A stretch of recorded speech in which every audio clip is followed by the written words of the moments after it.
Sermón del Santo Cura de Ars sobre la Navidad.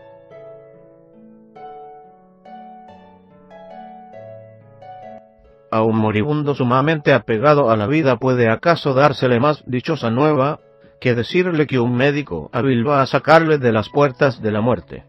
Pues infinitamente más dichosa es la que el ángel anuncia a todos los hombres en la persona de los pastores. Sí, el demonio había inferido, por el pecado, las más crueles y mortales heridas a nuestras pobres almas. Había plantado en ellas las tres pasiones más funestas, de donde dimanan todas las demás, que son el orgullo, la avaricia, la sensualidad. Habiendo quedado esclavos de estas vergonzosas pasiones, éramos todos nosotros como enfermos desahuciados, y no podíamos esperar más que la muerte eterna, si Jesucristo, nuestro verdadero médico, no hubiese venido a socorrernos. Pero no, conmovido por nuestra desdicha, dejó el seno de su Padre y vino al mundo, abrazándose con la humillación, la pobreza y los sufrimientos, a fin de destruir la obra del demonio, y aplicar eficaces remedios a las crueles heridas que nos había causado esta antigua serpiente. Sí, viene este tierno Salvador para curarnos de todos estos males, para merecernos la gracia de llevar una vida humilde, pobre y mortificada. Y, a fin de mejor conducirnos a ella, quiere Él mismo darnos ejemplo. Esto es lo que vemos de una manera admirable en su nacimiento. Vemos que Él nos prepara, primero, con sus humillaciones y obediencia, un remedio para nuestro orgullo. Segundo, con su extremada pobreza, un remedio a nuestra afición a los bienes de este mundo. Y tercero, con su estado de sufrimiento y de mortificación, un remedio a nuestro amor a los placeres de los sentidos. Por este medio, nos devuelve la vida espiritual que el pecado de Adán nos había arrebatado. Por mejor decir, viene a abrirnos las puertas del cielo, que el pecado nos había cerrado. Conforme a esto, pensad vosotros mismos cuál debe ser el gozo y la gratitud de un cristiano a la vista de tantos beneficios. Se necesita más para movernos a amar a este tierno y dulce Jesús, que viene a cargar con todos nuestros pecados y va a satisfacer a la justicia de su Padre por todos nosotros. Oh, Dios mío, ¿puede un cristiano considerar todas estas cosas sin morir de amor y gratitud? Primero, digo, pues, que la primera llaga que el pecado causó en nuestra alma es el orgullo, esa pasión tan peligrosa que consiste en el fondo de amor y estima de nosotros mismos, el cual hace, primero, que no queramos depender de nadie ni obedecer. Segundo, que nada temamos tanto como vernos humillados a los ojos de los hombres. Tercero, que busquemos todo lo que nos puede ensalzar en su estimación. Pues bien, vedlo que Jesucristo viene a combatir en su nacimiento por la humildad más profunda. No solamente quiere Él depender de su Padre Celestial y obedecerle en todo, sino que quiere también obedecer a los hombres y en alguna manera depender de su voluntad. En efecto, el emperador Augusto ordena que se haga el censo de todos sus súbditos y que cada uno de ellos se haga inscribir en el lugar donde nació. Y vemos que, apenas publicado este edicto, la Virgen Santísima y San José se ponen en camino, y Jesucristo, aunque en el seno de su madre, obedece con conocimiento y elección esta orden. Decidme, ¿podemos encontrar ejemplo de humildad más grande y más capaz de movernos a practicar esta virtud con amor y diligencia? Que un Dios obedece a sus criaturas y quiere depender de ellas, y nosotros, miserables pecadores, que en vista de nuestras miserias espirituales debiéramos escondernos en el polvo, podemos aún buscar 1000 pretextos para dispensarnos de obedecer los mandamientos de Dios y de su Iglesia a nuestros superiores, que ocupan en esto el lugar del mismo Dios. Qué bochorno para nosotros, si comparamos nuestra conducta con la de Jesucristo. Otra lección de humildad que nos da Jesucristo es la de haber querido sufrir la repulsa del mundo.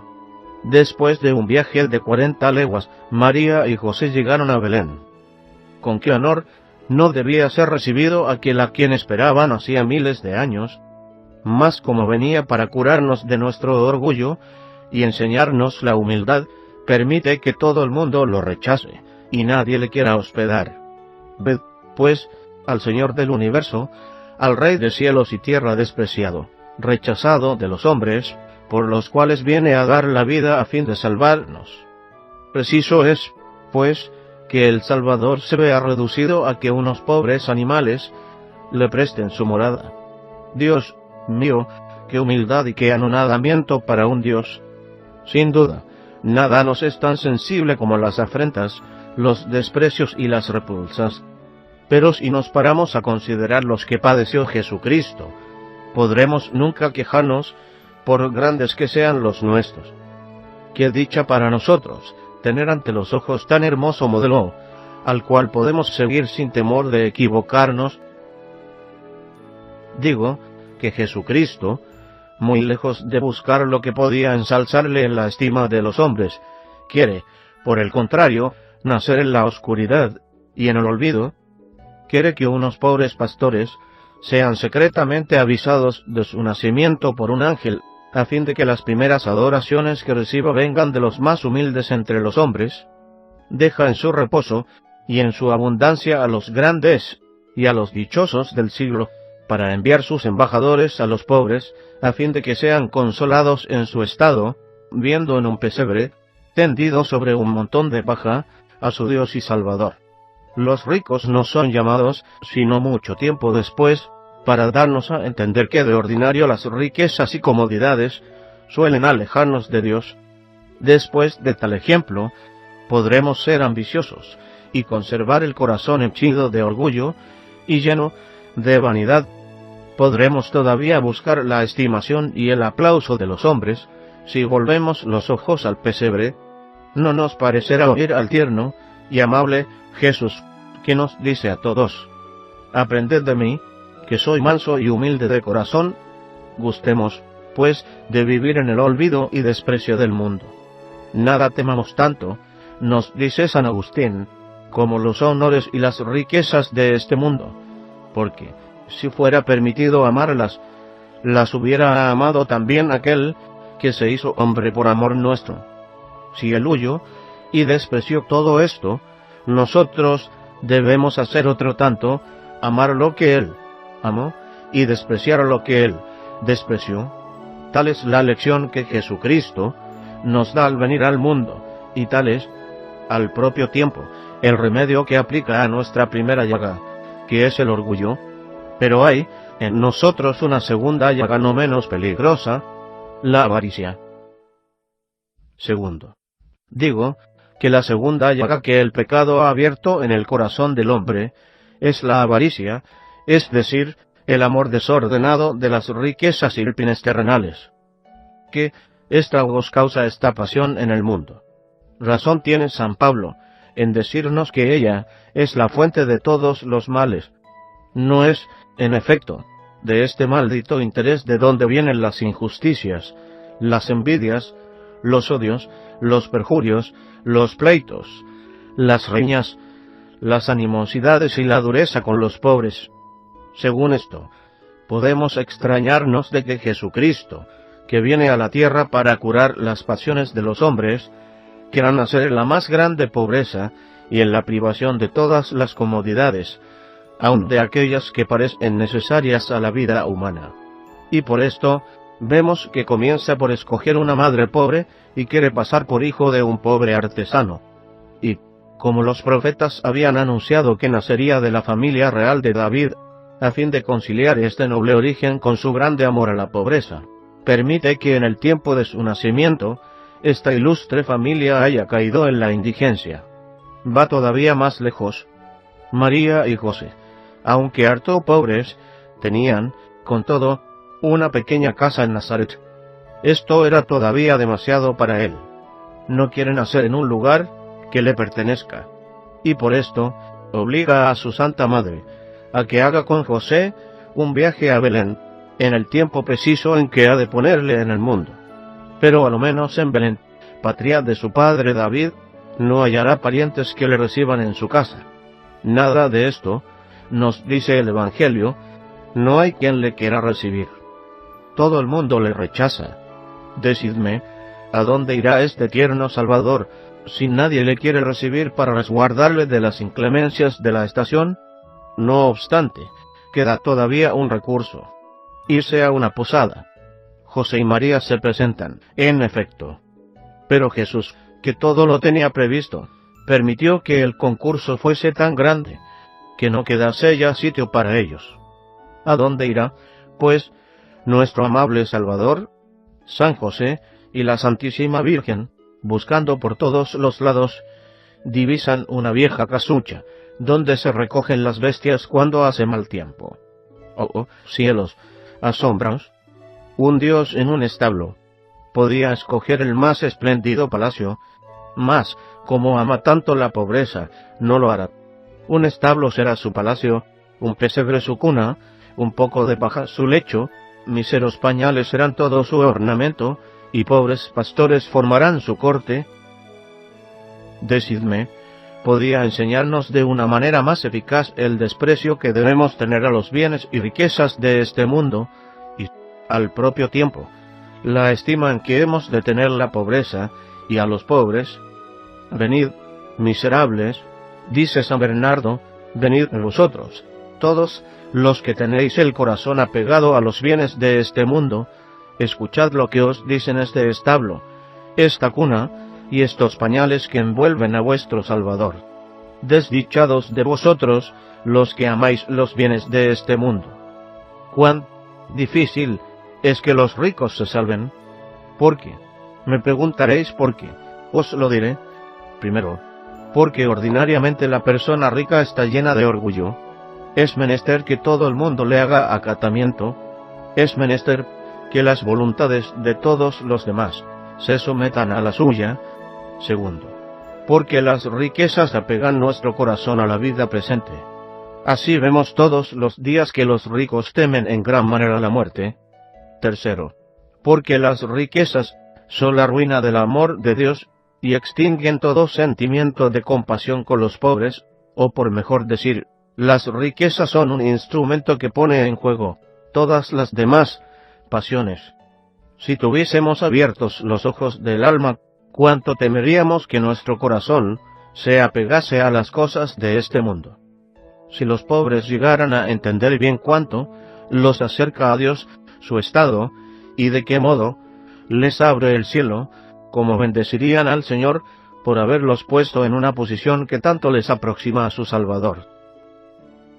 Si ahora me preguntáis, ¿cuáles son esos pobres a quienes tanto ama Jesucristo? Son los que sufren su pobreza con espíritu de penitencia, sin criticar y sin quejarse. Sin esto, su pobreza no les serviría, sino para hacerlos aún más culpables que los ricos. Entonces, me diréis, ¿qué han de hacer los ricos para imitar a un Dios tan pobre y despreciado? Os lo diré, no han de apegar su corazón a los bienes que poseen, han de emplear esos bienes en buenas obras en cuanto puedan, han de dar gracias a Dios por haberles concedido un medio tan fácil de rescatar sus pecados con sus limosnas, no han de despreciar nunca a los que son pobres, antes al contrario, han de respetarlos viendo en ellos una gran semejanza con Jesucristo.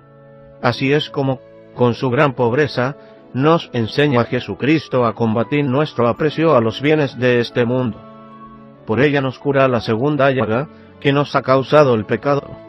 Pero nuestro tierno Salvador quiere todavía curarnos una tercera llaga producida en nosotros por el pecado, que es la sensualidad. Tercero, esta pasión consiste en el apetito desordenado de los placeres que se gozan por los sentidos. Esta funesta pasión nace del exceso en el comer y beber, del excesivo amor al descanso, a los regalos y comodidades de la vida, a los espectáculos, a las reuniones profanas, en una palabra, a todos los placeres que dan gusto a los sentidos. ¿Qué hace Jesucristo para curarnos de esta peligrosa enfermedad? Vedlo, nace en los sufrimientos, las lágrimas y la mortificación.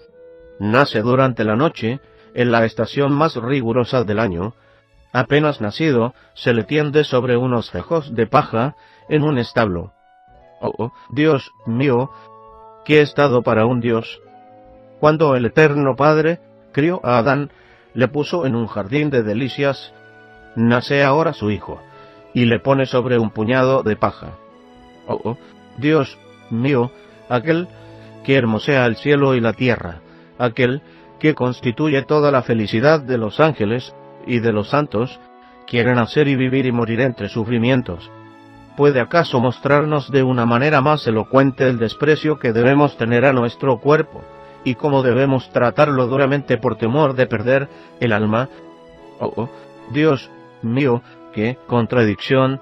Un Dios sufre por nosotros, un Dios derrama lágrimas por nuestros pecados, y nosotros nada quisiéramos sufrir, quisiéramos toda suerte de comodidades. Pero también, qué terribles amenazas no nos hacen las lágrimas y los sufrimientos de este divino niño. ¡Ay de vosotros!, nos dice él, que pasáis vuestra vida riendo, porque día vendrá en que derramaréis lágrimas sin fin. El reino de los cielos, nos dice, sufre violencia, y sólo lo arrebatarán los que se la hacen continuamente. Sí, si nos acercamos confiadamente a la cuna de Jesucristo, si mezclamos nuestras lágrimas con las de nuestro tierno Salvador, en la hora de la muerte escucharemos aquellas dulces palabras: dichosos los que lloraron, porque serán consolados. Tal es, pues, la tercera llaga, que Jesucristo vino a curar haciéndose hombre, la sensualidad, es decir, ese maldito pecado de la impureza. Con qué ardor hemos de querer amar y buscar todo lo que puede conservar o procurarnos en nosotros una virtud que nos hace tan agradables a Dios. Sí, antes del nacimiento de Jesucristo, había demasiada distancia entre Dios y nosotros para que pudiésemos atrevernos a rogarle. Pero el Hijo de Dios, haciéndose hombre, quiere aproximarnos sobremanera a Él y forzarnos a amarle hasta la ternura. Como, viendo a un Dios en estado de tierno infante, podríamos negarnos a amarle con todo nuestro corazón. Él quiere ser, por sí mismo, nuestro mediador, se encarga de pedirlo todo al Padre por nosotros. Nos llama hermanos e hijos suyos. Podía tornar otros nombres que nos inspirasen mayor confianza. Vayamos pues plenamente confiados a Él, siempre que hayamos pecado. Él pedirá nuestro perdón y nos obtendrá la dicha de perseverar. Mas, para merecer esta grande y preciosa gracia, es preciso que sigamos las huellas de nuestro modelo, que amemos, al ejemplo suyo, la pobreza, el desprecio y la pureza. Que nuestra vida responda a nuestra alta cualidad de hijos y hermanos de un Dios hecho hombre. No podemos considerar la conducta de los judíos sin quedarnos sobrecogidos de asombro. Este pueblo estaba esperando al Salvador, hacía ya cientos de años, había estado rogando siempre, movido por el deseo que tenía de recibirle, y al presentarse, nadie se encuentra que le ofrezca un pequeño albergue. Siendo Dios omnipotente, se ve precisado a que le preste en su morada unos pobres animales. No obstante, en la conducta de los judíos, criminal como es, halló no un motivo de excusa para aquel pueblo, sino un motivo de condenación para la mayor parte de los cristianos. Sabemos que los judíos se habían formado de su libertador una idea que no se avenía con el estado de humillación en que él se presentaba. Parecían no poder persuadirle de que él fuese el que había de ser su libertador. Pues, como nos dice muy bien San Pablo, si los judíos le hubiesen reconocido Dios, jamás le hubieran dado muerte. Pequeña excusa es esta para los judíos, mas nosotros, ¿qué excusa podemos tener para nuestra frialdad y nuestro desprecio de Jesucristo? Sí, sin duda, nosotros creemos verdaderamente que Jesucristo apareció en la tierra y que dio pruebas las más convincentes de su divinidad. Aquí está el objeto de nuestra solemnidad. Este mismo Dios quiere, por la efusión de su gracia, nacer espiritualmente en nuestros corazones. Aquí están los motivos de nuestra confianza. nosotros nos gloriamos, y con razón, de reconocer a Jesucristo por nuestro Dios, nuestro Salvador y nuestro modelo. Aquí está el fundamento de nuestra fe. Pero, con todo esto, decidme, ¿qué homenaje le rendimos? ¿Acaso hacemos por él algo más que si todo esto no creyéramos? Decidme, ¿responde a nuestra creencia, a nuestra conducta? Miremoslo un poco más de cerca, y veremos que somos todavía más culpables que los judíos en su ceguera y endurecimiento. Cuarto, por lo pronto, no hablamos de aquellos que, habiendo perdido la fe, no la profesan ya exteriormente. Hablamos de aquellos que creen todo lo que la Iglesia nos enseña, y sin embargo, nada o casi nada hacen de lo que la religión nos manda. Hagamos acerca de esto algunas reflexiones apropiadas a los tiempos en que vivimos. Censuramos a los judíos por haber rehusado un asilo a Jesucristo, a quien no conocían, pero hemos reflexionado bien que nosotros le hacemos igual afrenta cada vez que descuidamos recibirlo en nuestros corazones por la Santa Comunión.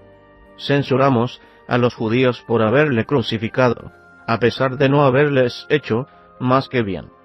Y decidme, a nosotros qué mal nos ha hecho, o por mejor decir, qué bien ha dejado de hacernos. Y en recompensa no le hacemos nosotros el mismo ultraje cada vez que tenemos la audacia de entregarnos al pecado. Y nuestros pecados no son mucho más dolorosos para su corazón que lo que los judíos le hicieron sufrir. No podemos leer sin horror todas las persecuciones que sufrió de parte de los judíos, que con ello creían hacer una obra grata a Dios. Pero ¿no hacemos nosotros una guerra 1000 veces más cruel a la santidad del Evangelio, con nuestras costumbres desarregladas? Todo nuestro cristianismo se reduce a una fe muerta. Y parece que no creemos en Jesucristo, sino para ultrajarle más y deshonrarle con una vida tan miserable a los ojos de Dios. Juzgad, según esto, qué deben pensar de nosotros los judíos, y con ellos todos los enemigos de nuestra santa religión, cuando ellos examinan las costumbres de la mayor parte de los cristianos, encuentran una gran multitud de estos que viven poco más o menos como si nunca hubiesen sido cristianos. Me limitaré a 2 puntos esenciales, que son el culto exterior de nuestra santa religión y los deberes de la caridad cristiana. No, nada debiera hacernos más humillante y más amargo que los reproches que los enemigos de nuestra fe nos echan en cara a este propósito, porque todo ello no tiende sino a demostrarnos cómo nuestra conducta está en contradicción con nuestras creencias. Vosotros os gloriáis, nos dicen, de poseer en cuerpo y alma la persona de ese mismo Jesucristo, que en otro tiempo vivió en la tierra, y a quien adoráis como vuestro Dios y Salvador. Vosotros creéis que Él baja a vuestros altares, que mora en vuestros sagrarios, que su carne es verdadero manjar, y su sangre verdadera bebida para vuestras almas. Mas, si esta es vuestra fe, entonces sois vosotros los impíos, ya que os presentáis en las iglesias con menos respeto, compostura y decencia de los que usaríais para visitar en su casa a una persona honesta. Los paganos ciertamente no habrían permitido que se cometiesen en sus templos y en presencia de sus ídolos, mientras se ofrecían los sacrificios, las inmodestias que cometéis vosotros en presencia de Jesucristo, en el momento mismo en que decís que desciende sobre vuestros altares. Si verdaderamente creéis lo que afirmáis creer, debierais estar sobrecogidos de un temblor santo. Estas censuras son muy merecidas, que puede pensarse, en efecto, viendo la manera como la mayor parte de los cristianos se portan en nuestras iglesias. Los unos están pensando en sus negocios temporales, los otros en sus placeres. Este duerme, a ese otro se le hace el tiempo interminable. El uno vuelve la cabeza, el otro bosteza, el otro se está rascando, o revolviendo las hojas de su devocionario, o mirando con impaciencia, si falta todavía mucho para que concluyan los santos oficios. La presencia de Jesucristo es un martirio, mientras que se pasarán 5 o 6 horas en el teatro, en la cantina, en la cacería, sin que este tiempo se les haga largo, y podréis observar que durante los ratos que se conceden al mundo y a sus placeres, no hay quien se acuerde de dormir, ni de bostezar, ni de fastidiarse. Pero es posible que la presencia de Jesucristo sea tan ingrata a los cristianos que debieran hacer consistir toda su dicha en venir a pasar unos momentos en compañía de tan buen Padre. Decidme, ¿qué debe pensar de nosotros el mismo Jesucristo, que ha querido hallarse presente en nuestros sagrarios solo por nuestro amor, al ver que su santa presencia, que debiera constituir toda nuestra felicidad o más bien nuestro paraíso en este mundo, parece ser un suplicio y un martirio para nosotros? No hay razón para creer que esta clase de cristianos no irá jamás al cielo, donde debería estar toda la eternidad en presencia de este mismo Salvador. Vosotros no conocéis vuestra ventura, cuando tenéis la dicha de presentaros delante de vuestro Padre, que os ama más que a sí mismo, y os llama al pie de sus altares, como en otro tiempo llamó a los pastores, para colmaros de toda suerte de beneficios. Si estuviésemos bien penetrados de esto, con qué amor y con qué diligencia vendríamos aquí como los Reyes Magos, para hacerle ofrenda de todo lo que poseemos, es decir, de nuestros corazones y de nuestras almas. ¿No vendrían los padres y madres con mayor solicitud a ofrecerle toda a su familia, para que la bendijese y le diese las gracias de la santificación? ¿Y con qué gusto no acudirían los ricos a ofrecerle una parte de sus bienes en la persona de los pobres? Dios mío, ¿cuántos bienes nos hace perder para la eternidad nuestra poca fe? Pero escuchad todavía los enemigos de nuestra santa religión. Nada digamos, continúan ellos, de vuestros sacramentos, con respecto a los cuales vuestra conducta dista tanto de vuestra creencia como el cielo dista de la tierra. Tenéis el bautismo, por el cual quedáis convertidos en otros tantos dioses, elevados a un grado de honor que no puede comprenderse, porque supone que solo Dios os sobrepuja. Mas, ¿qué se puede pensar de vosotros, viendo como la mayor parte os entregáis a crímenes que os colocan por debajo de las bestias desprovistas de razón? Tenéis el sacramento de la confirmación, por el cual quedáis convertidos en otros tantos soldados de Jesucristo, que valerosamente sientan plaza bajo el estandarte de la cruz, que jamás deben ruborizarse de las humillaciones y oprobios de su Maestro, que en toda ocasión deben dar testimonio de la verdad del Evangelio. Y no obstante, quien lo dijera, se hallan entre vosotros no sé cuántos cristianos, que por respeto humano, no son capaces de hacer públicamente sus actos de piedad, que quizás no se atreverían a tener un crucifijo en su cuarto, o una pila de agua bendita a la cabecera de su cama, que se avergonzarían de hacer la señal de la cruz antes y después de la comida, o se esconden para hacerla. Veis, por consiguiente, cuán lejos estáis de vivir conforme vuestra religión os exige. Tocante a la confesión y comunión, nos decís vosotros, es verdad, que son cosas muy hermosas y muy consoladoras. Pero, ¿de qué manera os aprovecháis de ellas? ¿Cómo las recibís? Para unos no, son más que una costumbre, una rutina y un juego. Para otros, un suplicio. No van más que, por decirlo así, arrastrados. Mirad cómo es preciso que vuestros ministros os insten y estimulen para que os lleguéis al tribunal de la penitencia, donde se os da, según decís, el perdón de vuestros pecados, o a la sagrada mesa, donde creéis que se come el pan de los ángeles, que es vuestro Salvador. Si creyeseis lo que decís, ¿no sería más bien necesario enfrenaros, considerando cuán grande es vuestra dicha de recibir a vuestro Dios, que debe constituir vuestro consuelo en este mundo y vuestra gloria en el otro? Todo esto, que según vuestra fe, constituye una fuente de gracia y de santificación para la mayor parte de vosotros, no es en realidad más que una ocasión de irreverencias, de desprecios, de profanaciones y de sacrilegios. Os oís unos impíos, o vuestra religión es falsa, pues, si estuvieseis bien convencidos de que vuestra religión es santa, no os conduciríais de esta manera en todo lo que ella os manda. Vosotros tenéis, además del domingo, otras fiestas establecidas, decís, unas, para honrar lo que vosotros llamáis los misterios de vuestra religión, otras, para celebrar la memoria de vuestros apóstoles, las virtudes de vuestros mártires, que tanto se sacrificaron por establecer vuestra religión. Pero estas fiestas, estos domingos, ¿cómo los celebráis? ¿No son principalmente estos días los que escogéis para entregaros a toda suerte de desórdenes, excesos y libertinaje? ¿No cometéis más maldades en estos días, tan santos, según decís, que en cualquier otro tiempo, respecto a los divinos oficios que para vosotros son una reunión con los santos del cielo, donde comenzáis a gustar de su misma felicidad? Ved el caso que hacéis de ellos. Una gran parte no asiste casi nunca. Los demás van a ellos como los criminales al tormento.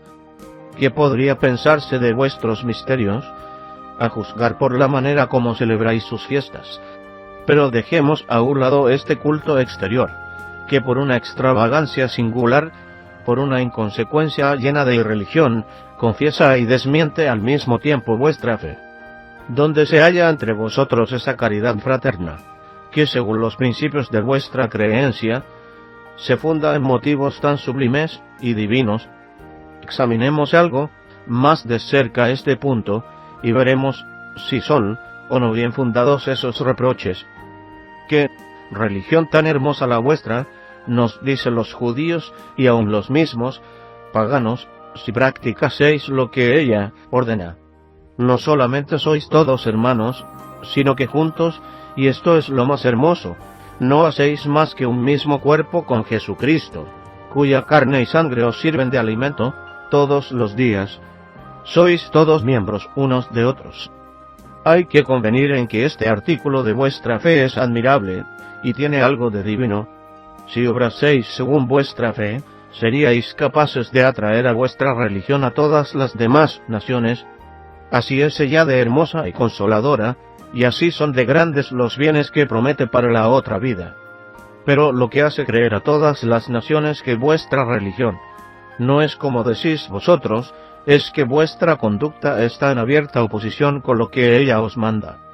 Si se preguntase a vuestros pastores y pudiesen ellos revelar lo que hay de más secreto, nos mostrarían vuestras querellas, vuestras enemistades, vuestras venganzas, vuestras envidias, vuestras maledicencias, vuestras chismorrerías, vuestros pleitos y tantos otros vicios que causan horror a todos los pueblos, aun a aquellos cuya religión tanto dista, según vosotros, de la santidad de la vuestra.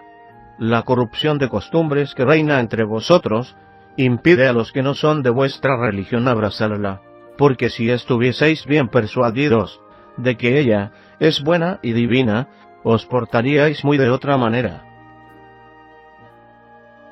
Qué bochorno para nosotros oír de los enemigos de nuestra religión semejante lenguaje.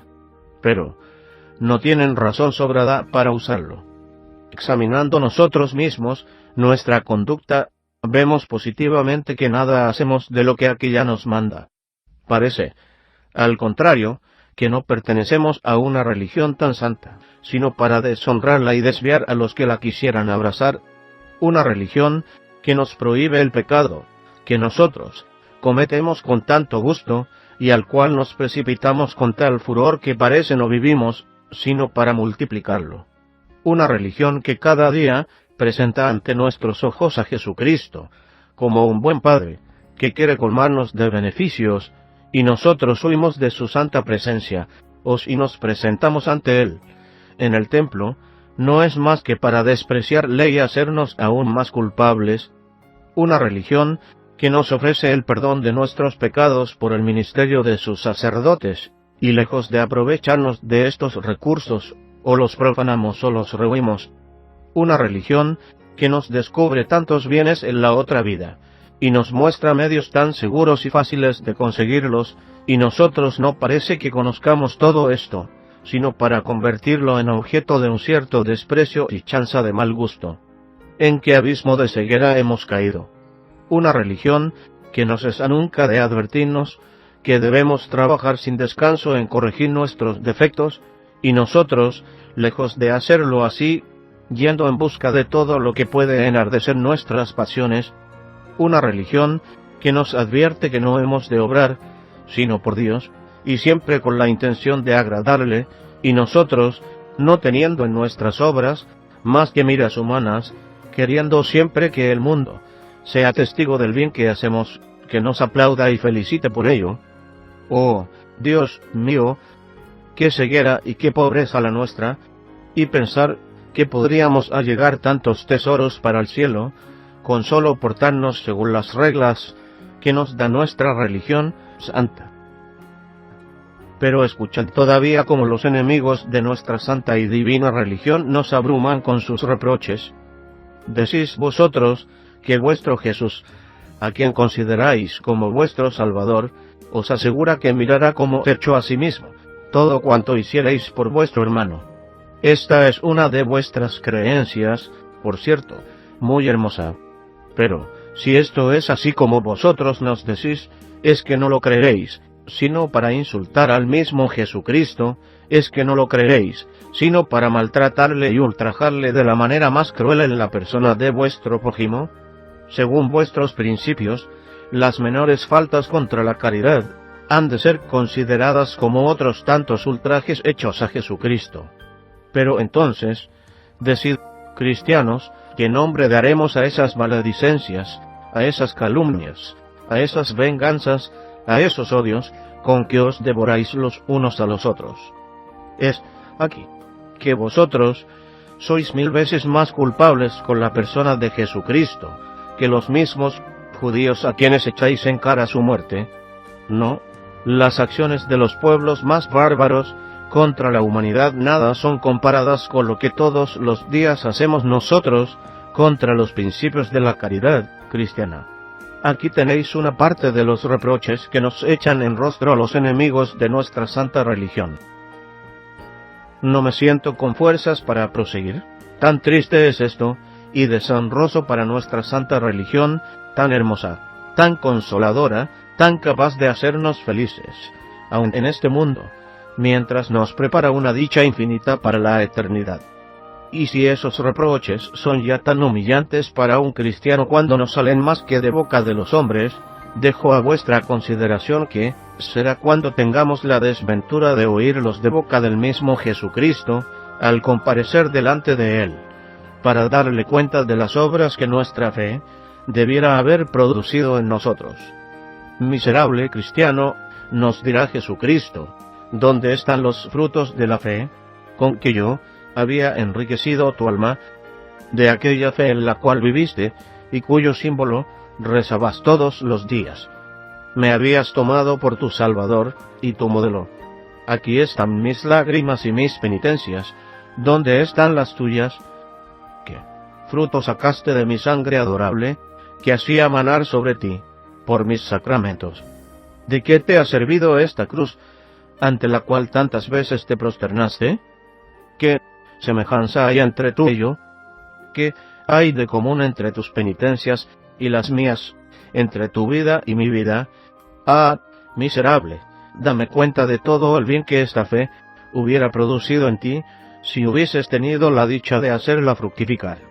Ven, depositario infiel e indolente, dame cuenta de esta fe preciosa e inestimable, que podía y debía haberte producido riquezas eternas, si no la hubieses indignamente ligado con una vida toda carnal y pagana.